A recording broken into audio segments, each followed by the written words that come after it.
Okay, so now we're going to talk a little bit about systemic pesticides in this chapter.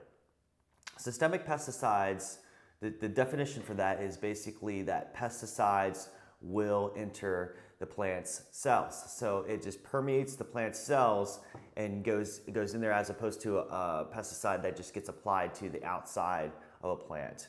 So in addition to that, if it's going into the plant cells, that means it'll go into your cells too. So you have to wear some type of protective clothing, whether it be rubber gloves, long sleeve shirt, a mask, things like that, to help prevent the actual chemical from going into your bloodstream.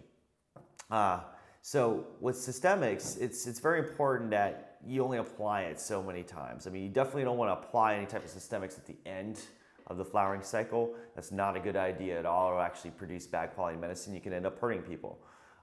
You want to use it towards the beginning and use methods of prevention to keep any other pests from populating in there and keep them out of there.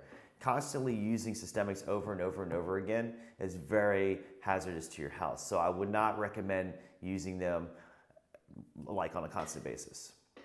So one of the first systemics is this stuff called azotrol. Same thing as neem oil, except for it's the derivative of neem oil. It's a concentrated form of it. Azadirachtin is the main form of it. And so this actually helps with spider mites. It'll help control it. It'll definitely take care of the problem, that's for sure. And it's sprayed on.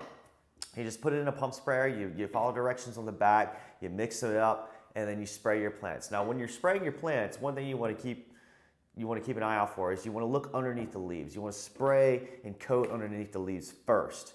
Start on the bottom, work your way up to the top. Be careful with the point of the actual pump sprayer, because that'll spray up on your lights, so you got to be careful about that. Always kind of point it down and spray, but get underneath those leaves, because that's where all the main pests will be hanging out, on the branches and on the leaves.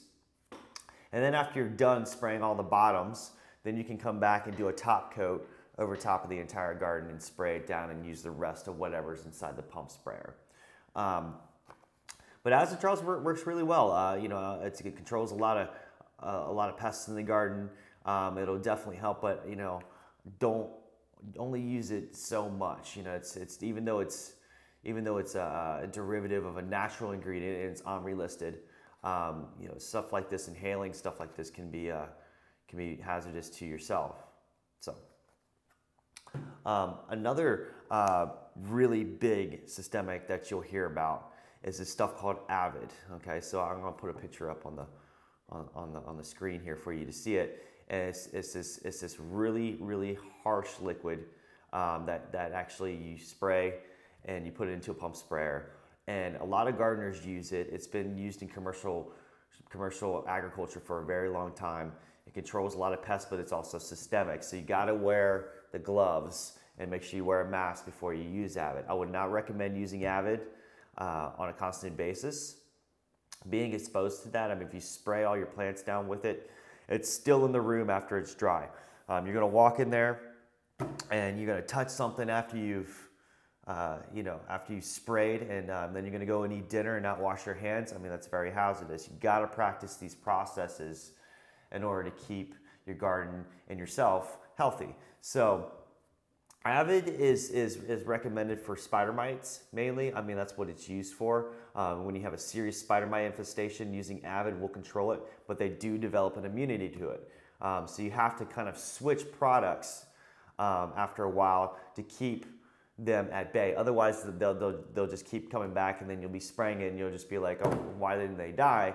Or why didn't a lot of them die? Or why are they still here? It's because they're developing an immunity to it. So only use Avid if you absolutely have to. Prevention is key when controlling pests, okay? Another thing is pyrethrum. Pyrethrum is not necessarily systemic, but it's a chemical pesticide. Even though it's derived from a natural source, it still is a chemical pesticide. And pyrethrum will get into your lungs. It'll get all over your arms and your clothes and everything like that. So you got to be careful. I mean, lots of applications of pyrethrum. Once again, the mites will develop immunity to it, but it also the powder will just be all inside the room. I mean, it just gets everywhere, especially if you're using a bomb. If you're spraying it on, you definitely want to wash your hands. You want to make sure that you always stay clean when using pyrethrum, because it's, once again, it can be hazardous to your health. Don't inhale it. It'll be all in your grow room if you happen to bomb your room. There's another type of systemic that's not very common, but actually works really well. And it doesn't work against spider mites. It's more or less a fungicide, and it's called Eagle 20. It's been used in commercial agriculture for a very long time. It's used to control pests such as powdery mildew and botrytis, bud rot, things of that nature. I mean, it definitely works really well. The way to apply that stuff, once again, is put on rubber gloves, make sure you have protective clothing, and spray it on. You spray it on during your vegetative cycle, and that's it. But from that point on, you have to keep your ventilation up. Make sure there's a lot of ventilation in the room. Make sure there's a lot of air in the room to make sure that the mold doesn't grow again. But it's a systemic pesticide. It'll enter the plant cells, and it will combat that mold. That mold will not grow. I mean, whenever you apply that stuff, it works really well. Eagle 20 is the name of it. However, it is a systemic pesticide, and I don't recommend using it all the time. And just make sure that you cover yourself up. So I want to come back into the pros and cons of this. You definitely want to have safe cultivation practices. You definitely want to wear rubber gloves. You definitely want to wear a mask and protective clothing.